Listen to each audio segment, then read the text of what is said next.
दोस्तों world war के time पे स्ट्रेटेजिक बॉम्बर्स ने एक इम्पॉर्टेंट रोल निभाया था। जापान की हिरोशिमा और नागासाकी पे जो एटम बॉम्ब गिराए गए थे उसमें यूएसए की B-29 बॉम्बर को यूज किया गया था। लेकिन अभी जब हमारे पास supersonic cruise missiles, intercontinental ballistic missiles and multi role fighter jets हैं जो कि न्यूक्लियर केपेबल है, फिर हम सोचेंगे कि क्या जरूरत है एक स्ट्रेटेजिक बॉम्बर की। तभी हमें पता चलता है कि ये सब तो चाइना के पास भी है। फिर वो क्यों एक एडवांस्ड स्टेल्थ बॉम्बर एयरक्राफ्ट बनाने में बिलियंस खर्च कर रहा है, और जानेंगे कि इंडिया के पास क्यों एक भी स्ट्रेटेजिक बॉम्बर नहीं है। तो let's begin our discussion. Military planes कई तरह के होते हैं, फाइटर एयरक्राफ्ट्स जिनमें भी कई सारे डिफरेंट टाइप्स होते हैं।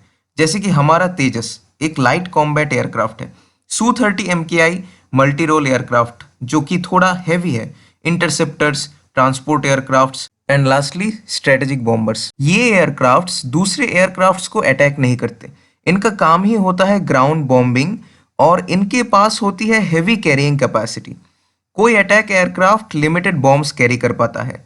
इसे मेजर किया जाता है जितने हार्ड पॉइंट्स उस अटैक एयरक्राफ्ट में लगे होते हैं। जबकि स्ट्रेटेजिक बॉम्बर्स 20 से 30 टन तक के बॉम्ब्स कैरी कर सकता है। अगर दुनिया भर में देखें तो आज के समय सिर्फ 3 देश है जो ऑपरेट करते हैं स्ट्रेटेजिक बॉम्बर्स।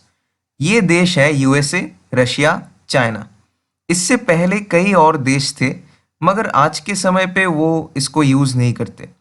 मॉडर्न टाइम्स पे इन 3 देश के पास ही स्ट्रेटेजिक बॉम्बर्स है। तो यहाँ पे आप देखोगे ये है आज के टाइम पे एक्टिव स्ट्रेटेजिक बॉम्बर्स। चाइना के पास अभी के लिए सिर्फ एक टाइप का स्ट्रेटेजिक बॉम्बर है। ये भी काफ़ी पुराना है, 1960s के एरा का। ये है शियान H-6। यूएसए के पास न्यू जनरेशन के स्ट्रेटेजिक बॉम्बर्स है। रशिया के पास भी काफ़ी अच्छे बॉम्बर्स है। एंड यहाँ पे आप देखोगे ये है यूएसए का फेमस B-1 लैंसर। ऑलराइट, अभी आप पूछोगे कि हमें स्ट्रेटेजिक बॉम्बर्स की ज़रूरत ही क्या है। चाइना का बॉम्बर भी तो काफ़ी पुराना है और यूएस रशिया तो हमारे पार्टनर्स हैं। देखो प्रॉब्लम है, जैसा मैंने वीडियो के शुरू में बताया था कि चाइना एक नए स्ट्रेटेजिक बॉम्बर पे काम कर रहा है और इसका नाम है शियान H-20। चाइना क्लेम कर रहा है इसमें स्टेल्थ फीचर्स होंगे, राडार पे ये दिखेगा नहीं। एक बार ये चाइना से निकल गया उसके बाद ये कहाँ जाएगा, कहाँ बॉम्बिंग करेगा, ये पता कर पाना काफ़ी मुश्किल है। और ये बड़ी कैपेसिटी में nuclear bombs and even conventional bombs drop कर सकता है दुश्मन की टेरिटरी पर। अभी आप बोलोगे दुनिया के पास ऑलरेडी इंटरकॉन्टिनेंटल बैलिस्टिक मिसाइल्स हैं जिनकी रेंज मैसिव होती है, सुपरसोनिक स्पीड से जाता है। फिर इसके मामले में तो स्ट्रेटेजिक बॉम्बर स्लो है, इजी टारगेट होंगी। फिर क्यों हमें इनकी ज़रूरत है? बॉम्बर्स अपनी जगह पे यूज़फुल है। मान लो आपको न्यूक्लियर बॉम्बिंग नहीं करनी, किसी टेररिस्ट ऑर्गेनाइजेशन की टेरिटरी में हेवी कन्वेंशनल बॉम्बिंग करनी है, तो उस केस में आप यूज़ कर सकते हैं एक स्ट्रेटेजिक बॉम्बर को। दूसरी बात यह है कि इंटरकॉन्टिनेंटल बैलिस्टिक मिसाइल मिस कर सकता है, मगर बॉम्बर्स मिस नहीं करेगा। इनकी काफ़ी प्रिसाइज स्ट्राइक होती है। एक एस्पेक्ट ये भी है कि मिसाइल का डेफिनेशन ही होता है फायर एंड फॉरगेट, अनलेस कि उसमें सेल्फ डिस्ट्रक्शन लगा हो।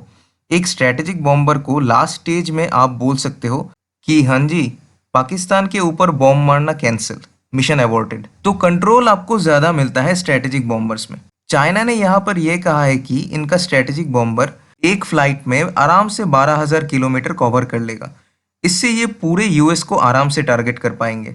अगर हमें कल को कई दूर जगह पे न्यूक्लियर बॉम्ब्स गिराने होंगे तो काफ़ी सारे इंटरकॉन्टिनेंटल बैलिस्टिक मिसाइल्स की ज़रूरत पड़ेगी, और हमें इंश्योर करना पड़ेगा कि ये सारे मिसाइल्स हिट करें अपने टारगेट को। फिर एक स्ट्रेटेजिक बॉम्बर अगर स्टेल्थ हो तो उसे डिटेक्ट कर पाना काफ़ी मुश्किल होगा, वेरएस एक मिसाइल कहाँ से भी लॉन्च होगा ये एंटिसिपेट किया जा सकता है, और एडवांस्ड मिसाइल डिफेंस सिस्टम्स इसे रोक भी सकते हैं। और इंटरकॉन्टिनेंटल बैलिस्टिक मिसाइल्स की मेंटेनेंस कॉस्ट काफ़ी ज़्यादा आती है। तो अभी आते हैं कि इंडिया क्यों इन्हें एक्वायर नहीं कर रहा है। देखो, यूएसए ने जो लेटेस्ट बॉम्बर्स बनाए हैं उसकी डेवलपमेंट कॉस्ट यूएसए को पड़ी अराउंड $100 बिलियन। चाइना की टोटल कॉस्ट किसी को पता नहीं है क्योंकि ये अपना बॉम्बर बना रहे हैं सिंस 1980s, तो 30-40 साल लगे हैं चाइना को। इंडिया में हमने अभी भी फाइटर जेट का इंजन प्रॉपरली डेवलप नहीं किया है, तो एक स्ट्रेटेजिक बॉम्बर बनाना काफ़ी मुश्किल होगा। हमारा तेजस इंडिजेनस है, लेकिन उसका इंजन हमने लिया है यूएसए की कंपनी जनरल इलेक्ट्रिक से। इंडिया ने एक टाइम पे बात उठाई थी कि रशिया का जो टुपोलेव Tu-160 है उसको इंडिया खरीदेगा। इस स्ट्रेटेजिक बॉम्बर को व्हाइट स्वान भी कहा जाता है। और ये वर्ल्ड का सबसे फास्टेस्ट स्ट्रेटेजिक बॉम्बर है। इसकी हाईएस्ट स्पीड है मार्क 2.05। ये सोवियत एरा में बिल्ट हुआ था और इंडिया ने इंटरेस्ट दिखाया था ऐसे 6 स्ट्रेटेजिक बॉम्बर को खरीदने में। इस माइटी एयरक्राफ्ट के बारे में हम किसी और वीडियो में चर्चा करेंगे। तो दोस्तों ये था हमारा discussion. I hope you enjoyed this video. Do subscribe if you are new to this channel and thanks for watching. जय हिंद।